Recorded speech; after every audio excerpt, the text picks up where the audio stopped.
আসসালামু আলাইকুম রাহমাতুল্লাহ। সবাইকে আজকের নতুন আরেকটা দিনের আহ শুভেচ্ছা জানাচ্ছি। শুভ সকাল। তবে এই গত বৃহস্পতিবার থেকে আজ রবিবার, মাদ্রাসা বন্ধ, কিন্তু লাগাতার বৃষ্টি হচ্ছে। যার দরুন কোথাও বের হওয়াটা খুবই আহ কঠিন হয়ে পড়ছে। তো আজকেও ফজরের নামাজের পর যখন অফিসে আসলাম, ল্যাপটপে আমাকে সিগন্যাল দিচ্ছিল যে আজকের দিনটা হবে বৃষ্টিময় একটা দিন, আজকেও বৃষ্টি থাকবে। তো দেখি যে এই ল্যাপটপের এই সিগন্যাল কতটুকু সত্য হয়। এটা প্রায় অধিকাংশ সময় এটা সত্য হয়। সত্য বলতে সেটা আসলে বিভিন্ন মাধ্যমে আমাদেরকে নিউজটা দেয়, আবহাওয়া নিউজের মাধ্যমে।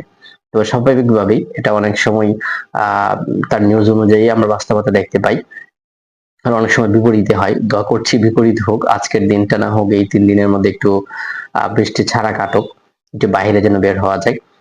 তো সবাইকেই আহ এই বৃষ্টিময় একটা দিনের শুভেচ্ছা জানাচ্ছি, এবং আহ ফজরের পরে আমি আপনাদেরকে আজকের ভিডিওতে যে মেসেজটা দিতে চাই সেটা হচ্ছে, আমাদের উচিত ফজরের পরে কোরআন তেলাওয়াতের মাধ্যমে দিনটাকে শুরু করা। বিশেষ করে সূরা ইয়াসিন তেলাওয়াতের মাধ্যমে দিনটা শুরু করা উচিত।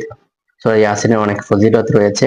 হাদিসে রাসূলুল্লাহ সাল্লাল্লাহু আলাইহি ওয়াসাল্লাম বলেছেন যে প্রত্যেক জিনিসেরই তো একটা কলব থাকে, একটা অন্তর থাকে। তো এই কোরআনের কলব হচ্ছে এই সূরা ইয়াসিন।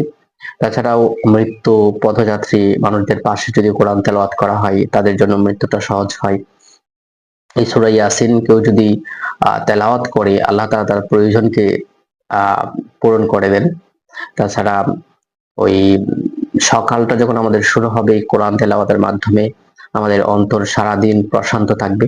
তো আমাদের প্রত্যেকের উচিত আমাদের সকালটা শুরু হোক কোরআন তেলাওয়াতের মাধ্যমে। আজকের দিনটা সবার ভালো কাটুক। আসসালামু আলাইকুম ওয়া রাহমাতুল্লাহ।